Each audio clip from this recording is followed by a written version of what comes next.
कहते हैं कि जिसकी देश में आस्था वो हिंदू है, जो इस देश में रहता हो, इस देश के सांस्कृतिक धरोहरों के हिसाब से अपना व्यवहार करता है वो हिंदू हैं। तो इस देश में तो तमाम संस्कृतियों के लोग रहते हैं, तमाम विचारधारा के लोग रहते हैं, फिर वो क्या देशद्रोही हो गए? नहीं, संस्कृति अलग नहीं हो सकती। संस्कृति तो हिंदू संस्कृति ही रहेगी देश की पुरातन संस्कृति, जो वैदिक संस्कृति हमारी, वही संस्कृति है।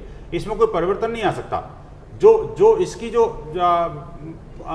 एक मानववाद को विश्वास करने वाला व्यक्ति या इस धरती को अपनी पुण्य भूमि मानता है, उस व्यक्ति की जो आस्था है इस भारत के प्रति है, तो उसमें कोई नहीं। फिर माँ वाला भी एक समस्या आता है, भारत माता आप कहते हैं, और कुछ लोगों की धार्मिक भावनाएं उससे आहत होती हैं, वो कहते हैं नहीं, तो फिर आप उनको देशद्रोही बता देते हैं। बता देते नहीं है, ये तो वास्तविकता है। देखिए, अगर किसी की माँ एक नहीं होगी तो पुत्रवत व्यवहार नहीं होगा। जब माँ एक नहीं होगी तो भाई भाई का व्यवहार नहीं होगा।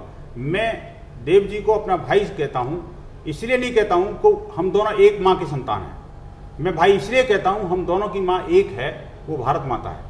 जब तक माँ एक नहीं होगी पुत्र एक नहीं हो सकते, और जब तक माँ एक नहीं होगी जब तक दो भाई नहीं हो सकते। इसलिए हिंदू मैथोलॉजी में यानी भारतीय परंपरा में जननी जन्मभूमि से स्वर्गादपि गरीयसी, ये भगवान राम ने स्वयं जब लंका से लौट रहे थे उनको कहा गया सब कुछ मिल गया, अब तुम क्यों जा रहे हो अयोध्या? तो उन्होंने कहा भाई जन्मभूमि सर्वोपरि है जी, उससे बड़ा कोई नहीं है। आपका उदाहरण जो शुरू होता है वो राम से शुरू होता है, इसमें कोई बुराई नहीं है, लेकिन जिनका अल्लाह से शुरू होता है उसमें आपको खोट नजर आती है। नहीं, खोट नहीं है। देखिए, जिनकी आस्था निष्ठा मक्का मदीना के साथ है, भारत के साथ नहीं है जी, हम ये कहते हैं कि आप आस्था वहां रखिए जी, लेकिन देश के प्रति तो आपको समर्पण करना पड़ेगा ना। इस जननी का जो आप जो अन्न खाते हो तो उसके प्रति थोड़ी बहुत सामर्थ्य श्रद्धा भी रखनी पड़ेगी।